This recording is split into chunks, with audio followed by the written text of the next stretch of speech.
A very warm welcome all of you. I hope you are doing well. My name is Nadeem. In this video, I will discuss about marriage. What is marriage, approaches to understand marriage and types of marriage, and in the last I will take some MCQs for your examination perspective. If you watch this video, you will better understand what is marriage, and if the question is made in your examination, then you will be able to answer such questions in your examination. So today I will discuss about marriage. In my last video I have discussed about family, and this time I am talking about marriage.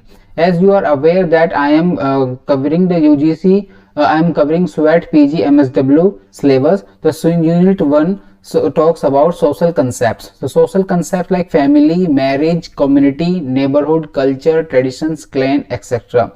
This is the syllabus for social concepts. Now I am covering one by one. The family has been done. Now I am going to discuss about marriage.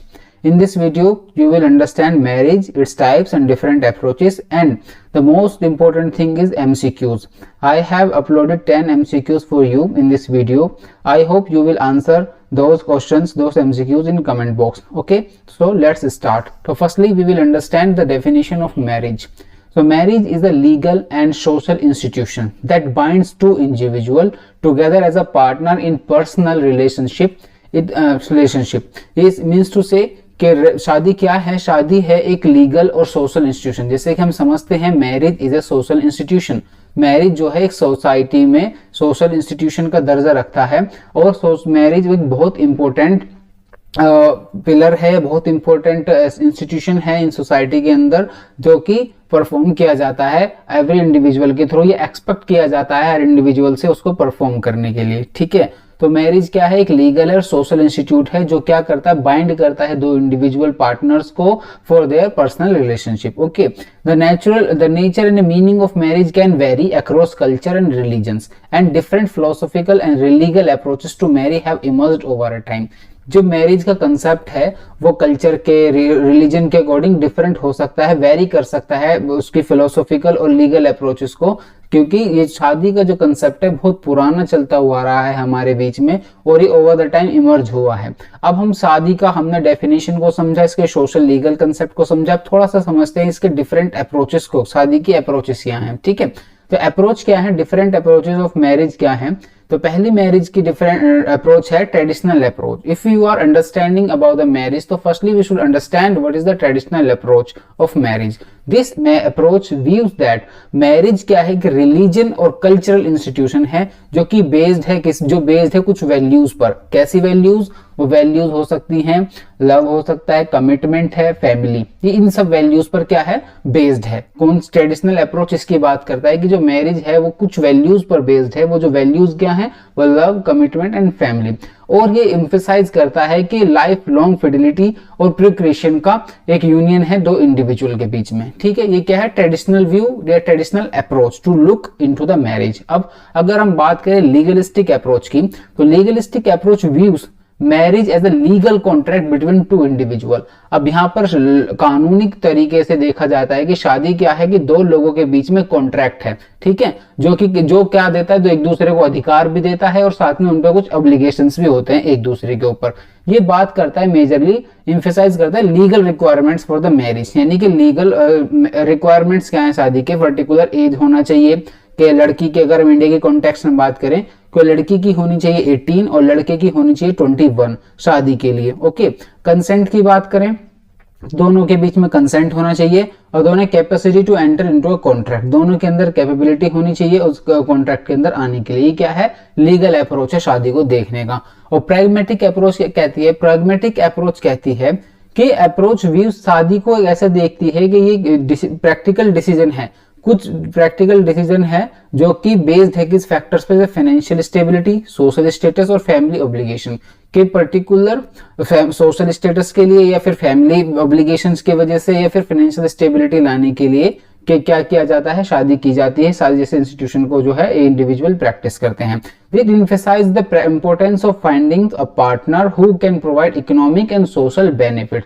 हम क्या करते हैं कि ज्यादातर emphasise करता है इस चीज पर कि जो एक दूसरे के जो पार्टनर है, ऐसा पार्टनर ढूंढते हैं जो कि एक दूसरे को आर्थिक और सामाजिक लाभ यानी बेनिफिट्स दे सकें। ठीक है, ये इस अप्रोच से देखता है शादी को, प्रैग्मेटिक अप्रोच। ठीक है, और अरेंज मैरिज अप्रोच, जैसे आपने सुना होगा अरेंज मैरिज क्या होती है। Arrange marriage approach views that marriage as a practical and cultural tradition. पर मैरिज जो है, जैसे कि पर्टिकुलर हमारी सोसाइटी में सर्टेन एज के आने के बाद हमारे घर में हमारे रिश्तेदार या फिर पड़ोसी वो सब बात करने लगते हैं शादी की, कब होगी, कैसे होगी, किसके साथ हो रही है, ये सब बड़ा ही हॉट टॉपिक होता है। तो इसके रिगार्डिंग ये क्या हमारे कल्चर बन गया है। कल्चर और कल्चर है एक तरीके का, हमारे कल्चर में इम्बाइब है ये कि शादी को लेकर बहुत ही लोग बहुत ही मतलब क्यूरियोसिटी रहती है शादी को लेकर और लोगों के बीच में। और शादी जो है एक बहुत ही इंपॉर्टेंट सोशल इंस्टीट्यूशन है जिसके रिगार्डिंग जो है अरेंज मैरिज उसको पर्सपेक्टिव से देखता है। यानी कि अरेंज मैरिज यानी जो दो इंडिविजुअल्स हैं उनको भी एक तरफ लाकर, इसमें लड़की के और लड़के के जो फैमिली वाले हैं इसमें मेजर रोल प्ले करते हैं अरेंज मैरिज के अंदर। ठीक है, जैसे कि which the families of the bride and groom play central role in the selection of a suitable partner. Suitable partner ढूंढने के लिए इसमें कौन हेल्प करता है? एक तो फैमिली के ब्राइड एंड ग्रूम, ये दोनों क्या करते हैं, बहुत ही इंपॉर्टेंट रोल या सेंट्रल रोल प्ले करते हैं अरेंज मैरिज होने के लिए। ठीक है, यह है अरेंज मैरिज अप्रोच। और कुछ सोसाइटी में अरेंज मैरिज को अच्छा माना जाता है, कुछ सोसाइटी में लव मैरिज को अच्छा माना जाता है। ठीक है, और कुछ में क्रिटिसाइज किया जाता है लव मैरिज को, है ना। तो इस तरीके की चीजें हैं वो सब। आगे बढ़ते हैं, next is same sex marriage approach. इस मैरिज में क्या होता है कि इसमें दोनों ही जो पार्टनर होते हैं वो सेम जेंडर के होते हैं। वो मेदर फीमेल भी हो सकते हैं फिर मेल भी हो सकते हैं, दोनों कोई भी हो सकते हैं, लेकिन दोनों रहेंगे सेम ही, अलग अलग नहीं होंगे। ठीक है, तो वो उस तरीके की मैरिज को क्या बोलते हैं? सेम सेक्स मैरिज या फिर same gender marriage. Next is open marriage approach. Open marriage approach थोड़ा कंफ्यूजन हो सकता है या आपको लिव इन रिलेशन से, लेकिन ये थोड़ा सा डिफरेंट है। This approach views marriage as a flexible and non traditional union. ये ट्रेडिशनल यूनियन की तरीके नहीं देखता है, बहुत ही फ्लेक्सिबल है अपने यूनियन को लेकर। इसमें पार्टनर क्या होते हैं? फ्री होते हैं, free to engage in sexual relationship with other people outside the marriage. यानी कि शादी के बाहर, विदाउट शादी के बिना भी, या फिर जिन लोगों के साथ वो रह रहे हैं उसके अलग भी जो है वो किसी के साथ भी रिलेशन, इस तरीके की सेक्सुअल रिलेशनशिप बिल्ड कर सकते हैं, बना सकते हैं। ठीक है, इस तरीके की चीजें वो क्या होते हैं? Open marriage approach. Spiritual approach क्या कहती है? स्पिरिचुअल अप्रोच कहती है कि जो यूनियन है दो इंडिविजुअल के बीच में बहुत ही सैक्रेड है और स्पिरिचुअल है, जो कुछ बेस्ड है कुछ शेयर्ड कमिटमेंट के थ्रू, जिसमें कि स्पिरिचुअल ग्रोथ होगी और पर्सनल ग्रोथ होनी चाहिए एक इंडिविजुअल के बीच में होती है शादी करने की वजह से। ठीक है, तो ये क्या है? डिफरेंट अप्रोचेस हैं, एक चीज को देखने के अलग अलग नजरिए हैं, उसी को बोलते हैं अप्रोच। ठीक है, last is humanistic approach. Humanistic approach views that marriage is a union that promotes development of human potential, personal growth and self actualisation.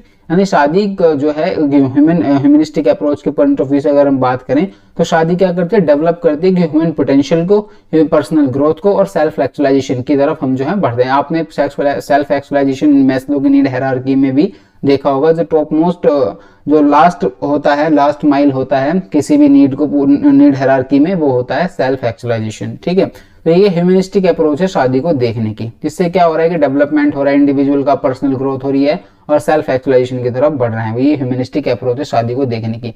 और अलग अलग डिफरेंट अप्रोच हो सकती है शादी को देखने की, फेमिनिस्ट अप्रोच हो सकती है और स्ट्रक्चरल फंक्शनल अप्रोच हो सकती है, ये सब है। और शादी बहुत ही इंपॉर्टेंट, अगर हम बात करें फंक्शनलिस्ट अप्रोच की, अगर हम बात करें तो उसमें शादी को बहुत ही इंपॉर्टेंट माना गया है। जैसे कि वो बात करते हैं कि जो शादी है वो, जैसे हमने लास्ट टाइम अपनी फैमिली वाली वीडियो में बात करा था, तो उसमें भी एक शादी बहुत इंपॉर्टेंट रोल प्ले करती है फैमिली को बनाने के लिए। ठीक है, शादी भी, मैरिज भी एक पार्ट है, कंपोनेंट है फैमिली को डेवलप करने का, फैमिली को बनाने का। इसलिए मैरिज को जो है बहुत ही सैक्रेड माना जाता है और बहुत ही ज्यादा इस तरीके से देखा जाता है कि प्राइमरी इंस्टीट्यूशन है, इसके थ्रू ही सब चीजें आगे आगे वजूद में आएंगी, नई फैमिली आएगी, नई जनरेशन आएगी। और जो अदर जो चीजें, इनहेरिटेंस जो चलता आ रहा है, जेनेटिक्स चलते आ रहे हैं, वो एक प्रॉपर सोशली, लीगली और रिलीजियसली एक वे है जिससे कि आगे के हम क्या अपनी जनरेशन को बढ़ा सकते हैं। ये सब क्या है? कंसेप्ट है अबाउट मैरिज। ठीक है, और शादी के लिए बताते हैं एग्जांपल देखेंगे, ये शादी एक बहुत ही इंपॉर्टेंट रोल इस तरह से प्ले करती है कि जो अपकमिंग जनरेशन होगी उसके लिए जो प्रॉपर्टी है या फिर जो भी इकोनॉमिक रिसोर्सेज हैं वो आगे गो थ्रू होंगे किसी नेक्स्ट जनरेशन को, तो उसके लिए भी मैरिज होना जरूरी है। लेकिन वो एक लीगल और sacred religious point of view से बात है। लेकिन कुछ लोगों का ऐसा भी मानना है कि शादी के बिना भी ये सब चीजें हो सकती हैं, ठीक है। तो वो डिफरेंट अप्रोचेस हैं देखने की चीजें की। तो अब तक हमने बात समझा, शादी के बारे में जाना, एक डेफिनेशन देखी, उसके बाद कुछ अप्रोचेस देखी। अब कुछ बात करते हैं टाइप्स ऑफ मैरिज की। टाइप्स ऑफ मैरिज जो है बहुत ही इंपॉर्टेंट है समझना। इसको क्यों समझना इंपॉर्टेंट है? क्योंकि क्वेश्चन इन्हीं वर्ड्स में से घूम फिर कर आपसे बनेगा। आप अपने एग्जाम पॉइंट ऑफ व्यू से भी इस चीज को देखें, ठीक है। ठीक है, next is arrange types of marriage में हम बात करते हैं। तो सबसे पहले हम बात कर लेते हैं अरेंज मैरिज की। अरेंज मैरिज जैसे हमने पहले बताया कि दो फादर और लड़की के मीन्स टू से ब्राइड के फैमिली मेंबर्स और ग्रूम के फैमिली मेंबर्स, ये दोनों ही सेटल कराते हैं दोनों की मैरिज। उसको क्या बोलते हैं? Arrange marriage. लव मैरिज में ये कि इसमें फैमिली का रोल नहीं होता, इसमें जो ब्राइड और ग्रूम ही मेन इंपॉर्टेंट रोल होते हैं, वही अपना आपस में डिसाइड करते हैं। उसको क्या बोलते हैं हम? उसको बोलते हैं हम love marriage. Next is intercaste marriage. Intercaste marriage वो मैरिज होती है जिसमें कि फॉर एग्जांपल जैसे कि हमारी इंडियन सोसाइटी की अगर हम बात करें तो यहाँ पर बहुत ही कास्ट बेस्ड है, बहुत ही रिजिड है कास्ट को लेकर सभी। तो उस चीज को लेकर उसको बोलते हैं, अगर फॉर एग्जांपल कास्ट ए ने कास्ट बी की लड़की से या लड़के से शादी करी तो उसको बोलते हैं इंटरकास्ट मैरिज। और जब हम ये तो सिर्फ इतनी सी बात नहीं, इसके आगे और भी कंसेप्ट है लाइक अनुलोमा और प्रतिलोमा। अनुलोमा में क्या होता है? अनुलोमा में होता है कि जो लड़की होती है, लड़का होता है, वो हायर कास्ट का होता है, लड़की लोअर कास्ट की होती है। इसको हमें ध्यान रखना अच्छे से। मतलब सो कोल्ड लोअर और अपर की बात कर रहा हूं मैं, ऐसे एग्जैक्ट नहीं है। जो सो कोल्ड जो तथा कथित है कहा जा रहा है उसके अकॉर्डिंग बोल रहा हूँ कि इसमें लड़की जो है, मेल जो है हायर कास्ट का होता है और फीमेल जो है वो लोअर कास्ट की होती है। उसको क्या बोलते हैं? अनुलोमा मैरिज है, इंटरकास्ट ही, लेकिन इसमें मेल हायर मीन्स टू से हायर कास्ट से बिलोंग कर रहा है और लड़की जो है सो कॉल्ड लोअर कास्ट से बिलोंग कर रही है, ठीक है। इसको क्या बोलते हैं? अनुलोमा। क्या बोलते हैं? अनुलोमा, ठीक है। और प्रतिलोमा क्या होता है? प्रतिलोमा होता है इसका बिल्कुल अपोजिट। प्रतिलोमा में इसका अपोजिट होता है, जैसे कि इसमें मेल तो होता है हमारा, मेल होता है हमारा लोअर कास्ट से, लोअर से, और फीमेल होती है इससे फीमेल होती है अपर कास्ट से या फिर हायर कास्ट, जो भी आप वर्ड यूज करें, ठीक है। ये यहाँ से क्वेश्चन बन सकता है, आप इसका ध्यान रखें, यहाँ से क्वेश्चन बन सकता है। अनुलोमा और प्रतिलोमा के बारे में क्वेश्चन बन सकता है, ठीक है। ये तो बात रही मेल के पर्सपेक्टिव से अनुलोमा, और प्रतिलोमा है फीमेल के ब्राइड के पर्सपेक्टिव से। लेकिन हाइपरगामी और हाइपोगामी ये दोनों ही सिमिलर ही कंसेप्ट्स हैं, बट इसमें क्या है कि मेल फीमेल को लेकर, मेल अगर हायर है तो अनुलोमा, फीमेल अगर है तो प्रतिलोमा। लेकिन हाइपरगामी और हाइपोगामी ये दोनों किसके बारे में बात करते हैं? सिर्फ और सिर्फ शादी हुई है इन दोनों के बीच में, वो किस तरीके की थी, ना कि लड़का हायर हो लड़की हायर हो, कुछ भी हो। लेकिन इसमें इसकी बात की गई है कि hypergamy is a term used to social science for act और practice of a person marrying a spouse of higher caste. जब हायर कास्ट की शादी होती है किसी, फॉर एग्जांपल जैसे हमारी सोसाइटी बटी हुई है सोसाइटी कास्ट के अंदर, जैसे कि ब्राह्मण है, क्षत्रिय है, शूद्र है, फिर वैश्य है, उसी तरीके से जो कास्ट हमारे डिवाइडेड है, अगर इस तरीके से होता है कि फॉर एग्जांपल शूद्र का क्षत्रियों में या फिर शूद्र का ब्राह्मण में होता है, तो वो सब क्या कहलाता है? वो कहलाता है हाइपरगामी। इस तरीके की शादी को क्या बोलते हैं? हाइपरगामी, ठीक है। हाइपोगामी क्या होता है? ये इसका एंटोनिम्स है, refers to inverse marrying a person of lower social class. Lower social class से जो बिलोंग करते हैं उसको बोलते हैं हाइपरगामी, ठीक है। आई होप कि आप इसको समझे होंगे अच्छे से, ठीक है। और हम अब नेक्स्ट बात करेंगे किसकी? नेक्स्ट हमारी बात नेक्स्ट टाइप ऑफ मैरिज होगी हमारी, वो है एक्सोगामस और एंडोगामस। एक्सोगामस कौन सी होती है? एक्सोगामस वो होती है जिसमें कि पार्टनर जो है आउटसाइड, एक्सो का मतलब बाहर से समझना, तुम यहां से क्वेश्चन बनता है एक्सो से याद रखना, एक्सो का मतलब आउटसाइड, एक्सो, ठीक है। एक्सो का मतलब आउटसाइड। तो आउटसाइड से जो हम ग्रुप, जो partner is found outside of the group, जो पर्टिकुलर ग्रुप है, मतलब कि कास्ट का हो, चाहे क्लेन का हो, चाहे ट्राइब का हो, रिलीजन का हो, वो सबको क्या बोलते हैं हम? उसको बोलते हैं हम वो एक पर्टिकुलर एक ग्रुप है। अब उससे बाहर कोई जाता है तो उससे बाहर जाकर वो शादी करता है, उसको क्या बोलते हैं? एक्सोगैमस। और जो एंडोगामी वो होती है कि जो सेम सोशल और कल्चरल ग्रुप में शादी करो, जो पार्टनर हो वो सेम सोशल और सेम कल्चर ग्रुप का हो, तो उसको क्या बोलते हैं? एंडोगामस, ठीक है। समझ में आया एंडोगामस के बारे में? ओके नहीं समझ में आया तो आप क्वेश्चन कमेंट बॉक्स में बता सकते हैं, कोई इशू नहीं है, मैं आपको दोबारा से अच्छे समझा दूंगा। हाइपरगामी, हाइपर, ये बहुत इंपॉर्टेंट टर्म्स हैं जो मैं आपको बता रहा हूँ, इनसे क्वेश्चन बहुत ज्यादा बनते हैं। जैसे कि ये मैंने बताया आपको, अनुलोमा, प्रतिलोमा, हाइपरगामी, हाइपोगामी, एक्सोगामस, एंडोगामस। ठीक है, अब नेक्स्ट इज बहुत इंपॉर्टेंट टर्म है ये भी, लेवरेट। लेवरेट में क्या होता है?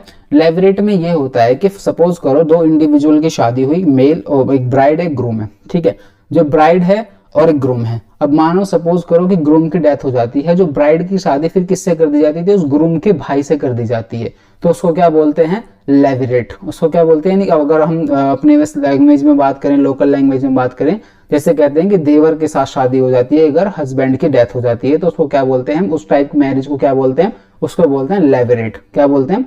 लेवरेट मैरिज। ठीक है, याद रहेगा। और ये इसका बिल्कुल अपोजिट है सोरोरेट। सोरोरेट में बिल्कुल अपोजिट है, अगर ब्राइड की डेथ हो जाती है तो ब्राइड की जो सिस्टर है उसके साथ शादी हो जाती है उस ग्रूम की, तो उसको बोलते हैं सोरोरेट। आई होप कि आप समझे होंगे इन टर्म्स को, लेवरेट और सोरोरेट को। ठीक है, इनको लिख लेना अच्छे से, याद कर लेना इनको। ये सिर्फ टाइप्स ऑफ मैरिज है, मैं तुम्हें समझा रहा हूँ। इंटर रिलीजियस मैरिज बहुत से कॉमन है, समझ गए होंगे। रिलीजन ए के शादी रिलीजन बी वाले के साथ हो जाए तो उसको क्या बोलते हैं? Inter religious marriage. ठीक है, उसके बाद सेम गोत्र मैरिज जिसको हम कह सकते हैं कि एंडोगामी मैरिज भी बोल सकते हैं उसको। ठीक है, मोनोगैमस मतलब होता है कि मोनोगैमस का मतलब होता है एक हस्बैंड और एक ही उसकी वाइफ, उसको बोलते हैं मोनोगैमस मैरिज। पॉलीगैमस का मैरिज वो होती है जिसमें कि एक हस्बैंड होता है और उसकी कई सारी बीवियां होती हैं। ठीक है, जैसे काफी ट्राइब्स में पाया जाता है कि इस तरीके की प्रैक्टिस होती है और इस्लाम में भी इस तरीके की परमिशन है, तो उसको क्या बोलते हैं? Polygamous marriage. एक होता है पॉलीएंड्री। पॉलीएंड्री में क्या होता है? चलो लिख देता हूं मैं, कंफ्यूजन ना हो आपको। पॉलीएंड्री होती है, पॉलीएंड्री में क्या होता है? पॉलीएंड्री में क्या होता है कि इसमें क्या होता है? एक फीमेल होती है। ठीक है, एक फीमेल होती है और उसके काफी सारे हस्बैंड होते हैं, मतलब एक वाइफ के काफी हस्बैंड होते हैं, तो उसको क्या बोलते हैं? पॉलीएंड्री। ठीक है, ये भी इस तरीके की प्रैक्टिस भी काफी ट्राइब्स में होती है। और उसके बाद है कोर्ट मैरिज। तो कोर्ट मैरिज भी जैसे आपने सुना होगा, जो कि जज के सामने या फिर मजिस्ट्रेट के सामने जाकर जो शादी की जाती है लीगल उसमें, जैसे कि अभी हमने देखा होगा सौरभ भास्कर की शादी जो हुई है वो भी कोर्ट मैरिज का ही फॉर्म है। ठीक है, अब आगे बढ़ते हैं एमसीक्यूज की तरफ। अब एमसीक्यूज की तरफ बढ़ते हैं, तो पहला एमसीक्यू, अब क्या एमसीक्यूज में अच्छे से अटेंटिवली इसको आंसर करना, अच्छे से इसको देखना समझना और फिर उसके बाद आंसर करना। ठीक है, यहाँ पर तो आपके सामने आंसर सही हो गया, लेकिन कोई नहीं, देखते हैं आगे के लिए ध्यान रखना। First is traditional approach to marriage. What is traditional approach to marriage, यानी शादी की ट्रेडिशनल अप्रोच क्या है? तो views marriage as a legal contract. Okay, option B क्या है? Views marriage as a practical decision. Okay, third option क्या है? Views marriage as a religious and cultural institution. Okay, तो views marriage as a flexible and non traditional union. जैसे आपने अगर अच्छे से पीछे सुना होगा ट्रेडिशनल अप्रोच क्या है, तो आप इसका आंसर कर पाएंगे, तो इसका आंसर होगा सी, मतलब views marriage as a religious and cultural institution. ठीक है, तो उसको क्या बोलते हैं हम? Traditional marriage. ठीक है, इसका आंसर आ गया हमारे सामने। और अब क्वेश्चन 2 की तरफ बढ़ते हैं। क्वेश्चन 2 है what is legal approach to marriage. What is legal approach to marriage? ठीक है, लीगल अप्रोच क्या है मैरिज की? वो है हमारी views as a legal contract, views as a practical decision, views as a religious and cultural institution, और views as a flexible and non traditional union. तो इसका आंसर क्या होगा? आई होप कि इसका आंसर आपको पता है। इसका आंसर होगा ए, तो view as a marriage legal contract. जो भी इसका आंसर कर रहे हैं वो भी लिखते चलें कमेंट बॉक्स में साथ साथ। ठीक है, उसके बाद हम देखेंगे क्या, what is romantic approach to marriage. View as a legal contract, view marriage as a practical decision, view marriage as a religious and cultural institution, view marriage as a source of personal fulfilment. तो इसका answer क्या होगा? जैसे इसका answer यहाँ पर mention है, इसका आंसर होगा view marriage as a source of personal fulfilment. इसको क्या बोलते हैं? Romantic approach to marriage. अब बात है प्रैग्मेटिक की। What is pragmatic approach to marriage? As view first is views marriage as a legal contract. Okay, second option है views marriage as a practical decision. Okay, third is views marriage as a religious and cultural institution, और fourth is views marriage as a source of personal fulfilment. जैसे इसका answer आप सीधा कर पाएंगे कि इसका आंसर है बी का मतलब views marriage as practical decision. ये सब एमसीक्यू ये क्वेश्चन आपसे बन सकते हैं आपके पेपर के अंदर। अब नेक्स्ट क्वेश्चन है what is the arrange marriage approach to marriage. ठीक है, फर्स्ट है views as a legal contract, practical decision, views as a religious और कल्चरल इंस्टीट्यूशन, और उसके बाद क्या है, views marriage as a flexible and non traditional union. तो क्या कहेंगे इसका, तो इसका आंसर होगा हमारा सी, इसका आंसर होगा C, view marriage as a religious और कल्चरल इंस्टीट्यूशन। ट्रेडिशनल और ये दोनों सेम है अरेंज वाला। Which of the following best describe the traditional view marriage, traditional view of marriage में से कौन सा एग्जाम्पल है तो बेस्ट डिस्क्राइब करता है किसको, ट्रेडिशनल व्यू ऑफ मैरिज को। Marriage as a legal contract between two individuals, अगर इसको हाँ तो हाँ, ना तो नहीं कर सकते हैं। उसके बाद second is marriage A sacred bond, अब हम पूछ रहे हो ट्रेडिशनल व्यू पूछ रहे हैं, sacred bond between two individuals. Third is marriage a social institution that serves the purpose of procreation.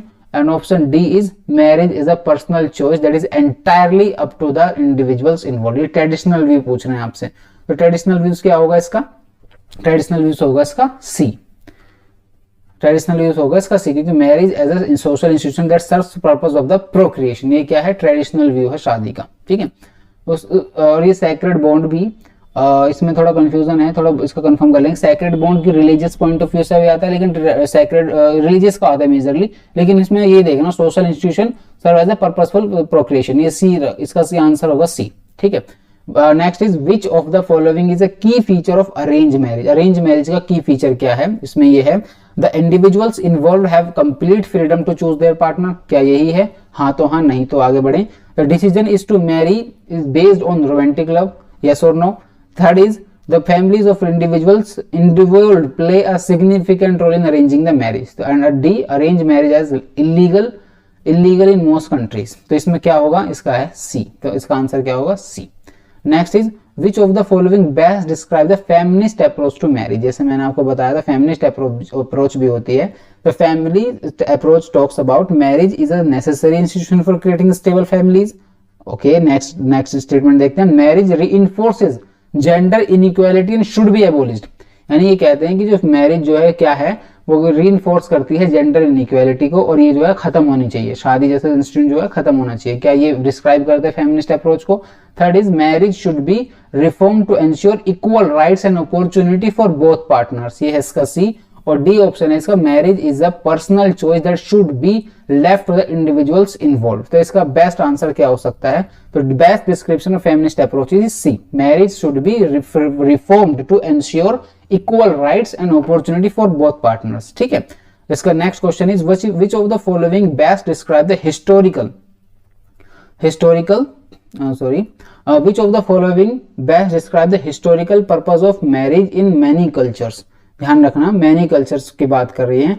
To create a legal and financial bond between families, to create a means of emotional and physical fulfilment of individuals, to ensure a survival of the human species through the procreation, to promote religious values and beliefs. किसके purpose क्या है शादी का, history, the best describe the historical purpose of marriage in many cultures, ये क्या हो सकता है, इसका है आंसर, इसका होगा आंसर कि आपको क्या करना है इसमें, promote religious values and beliefs, क्योंकि हर रिलीजन ने शादी जैसी प्रथा की बात की है और उसको बढ़ावा दिया है। विच of the following is a feature of polygamous, जैसे मैंने अपने पीछे डिस्कस किया, अगर आपने अच्छे समझा होगा तो इसका आंसर कर पाएंगे। They involve more than 2 individuals, they are illegal in most countries, they are only practice in non western cultures, they are based on principles of monogamous. तो इसमें देखो इलीगल और लीगल की बात नहीं पूछ रहा है, पूछ रहा है फीचर, ठीक है। फीचर क्या है, फीचर ये है कि इसमें दे इन्वॉल्व मोर देन 2 इंडिविजुअल्स, तो इसका आंसर क्या होगा ए, ठीक है। कि मोनोगेमस के प्रिंसिपल बेस्ड नहीं हो सकता, क्योंकि मोनोगेमस के प्रिंसिपल बेस्ड होते तो सिर्फ मोनोगेमी होती, एक शादी होती, एक 2 इंडिविजुअल होते सिर्फ एक शादी में। उसके बाद है next, what is the following best describe the legal approach to marriage. अब लीगल अप्रोच की बात करें, जो बेस्ट डिस्क्राइब करता हो लीगल अप्रोच, ठीक है, शादी की। Marriage is A purely personal choice and law should not regulate it, क्या ये लीगल अप्रोच को दिखाता है, हाँ या नहीं, आगे बढ़ते हैं। The law should recognize and regulate marriage as a legal contract between 2 individuals. Option third is marriage should be abolished as a legal institution, the law should regulate marriage based on religious principles, no, इसका answer होगा B, the law should recognize and regulate marriages as a legal contract between 2 individuals, ठीक है, तो इसका answer होगा B. अब next is which of the following is a feature of same sex marriage, they are illegal in most countries, ठीक है। Next option क्या है, they are based on principles of heterosexuality, ये भी आगे बढ़ते हैं, आगे देखते हैं क्या गलत है कि सही है। They have the same legal rights and responsibility as opposite sex marriage in many countries, and option D they are only recognized by certain religious institution. ठीक है, तो इसमें क्या होगा, इसके आंसर क्या होगा, इसका आंसर है कि they have same legal rights and responsibilities as opposite sex marriage in many countries. ठीक है, इसका आंसर है सी। ऊपर जो है लीगल इलीगल की बात नहीं पूछी जा रही है, फीचर पूछा गया है। ये हेट्रोसेक्सुअलिटी का मतलब क्या होता है, इसमें मेल फीमेल डिफरेंट सेक्स को बोलते हैं हेट्रोसेक्सुअलिटी। ठीक है, जो होमो होते हैं होमोसेक्सुअलिटी वो सेम के होते हैं। इसको होमोसेक्सुअलिटी से भी क्वेश्चन बन सकता है, पूछ के ध्यान रखना इसका।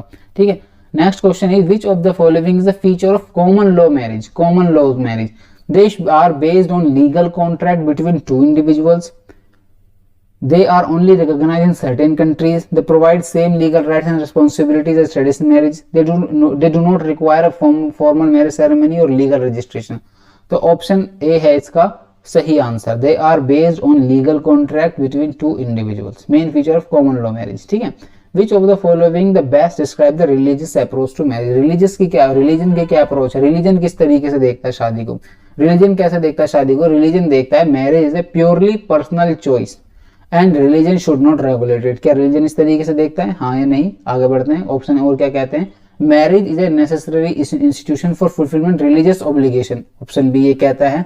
ऑप्शन सी क्या कहता है, marriage should be reformed to ensure equal rights and opportunities for both partner. Option D क्या कहता है, marriage reinforces gender inequality should be abolished. अब इसमें जो अप्रोच है ना, सिर्फ शादी को देखने की बात जो है, शादी को देखने वाली बात यह है कि मैरिज को एक नेसेसरी इंस्टीट्यूशन बताता है फुलफिलमेंट ऑफ रिलीजियस ऑब्लिगेशन, ताकि रिलीजियस की जो अदर भी, जैसे फॉर एग्जांपल काफी रिलीजन में, और इस्लाम की बात कर रहे हैं, हिंदुइज्म की बात करें या अदर क्रिश्चियनिटी की बात करें, सभी में शादी को सैक्रेड माना गया है, स्टाइल्स को सैक्रेड माना गया है, और उसको परफॉर्म करना भी एक रिलीजियस प्रैक्टिस मानी गई है। ठीक है, तो इसलिए इसका आंसर हो जाएगा B.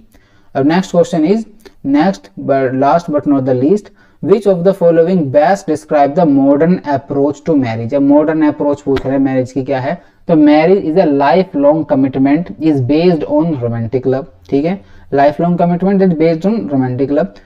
B is marriage is a purely legal contract that can be entered into the dissolved at any time. Second, third is marriage is a personal choice that can take many different forms.